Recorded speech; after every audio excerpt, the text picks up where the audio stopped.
ನಮಸ್ಕಾರ. ಈ ದಿನದ ಪ್ರಮುಖ ಸುದ್ದಿಗಳು. ವಿದೇಶಿ ಪ್ರಜೆಗಳಿಗೆ ಬಾಡಿಗೆ ಮನೆ ನೀಡುತ್ತಿದ್ದರೆ ಎಚ್ಚರ, ಮಾಹಿತಿ ನೀಡದ ಮಾಲೀಕರ ವಿರುದ್ಧ ಎಫ್ಐಆರ್. ಬೆಂಗಳೂರು ಅಂತಾರಾಷ್ಟ್ರೀಯ ಚಲನಚಿತ್ರೋತ್ಸವ, ಹಂಸಲೇಖ ಅವರಿಗೆ ಜೀವಮಾನ ಸಾಧನೆ ಪ್ರಶಸ್ತಿ ನೀಡಿ ಗೌರವ.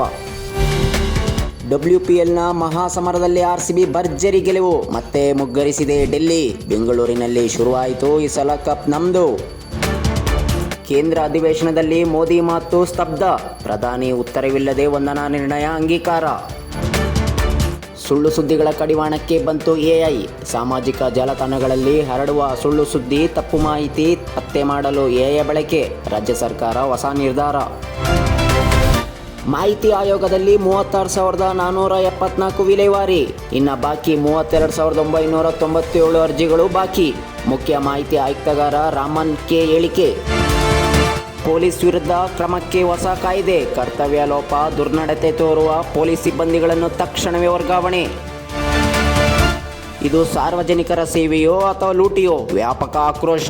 ನಮ್ಮ ಮೆಟ್ರೋ ಪ್ರಯಾಣ ದರ ಏರಿಕೆ ವಿರುದ್ಧ ಸಾರ್ವಜನಿಕರು ಕಿಡಿ. ನಮ್ಮ ಮೆಟ್ರೋ ದರ ಏರಿಕೆಯ ಬೆನ್ನಲ್ಲೇ ಈಗ ಕಾವೇರಿ ನೀರಿನ ದರ ಕೂಡ ಏರಿಕೆ, ಜನರು ಕಂಗಾಲು.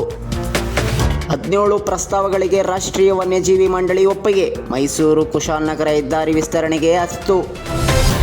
ಕೇರಳ ಶಿಕ್ಷಣ ನೀತಿ ದೇಶಕ್ಕೆ ಮಾದರಿ, 1ರಿಂದ 12ನೇ ತರಗತಿ ವಿದ್ಯಾರ್ಥಿಗಳಿಗೆ ಅಪಘಾತ ವಿಮಾ ಸೌಲಭ್ಯ, ಕೇರಳ CM ಘೋಷಣೆ. ಸಹಕಾರಿ ಭಾರತ್ ಟ್ಯಾಕ್ಸಿ ಸೇವೆ ಶುರು, ಚಾಲಕನೇ ಮಾಲೀಕ, 3 ವರ್ಷದಲ್ಲಿ ದೇಶದೆಲ್ಲೆಡೆ ಸೇವೆ ಶುರು, ಅಮಿತ್ ಶಾ ಹೇಳಿಕೆ.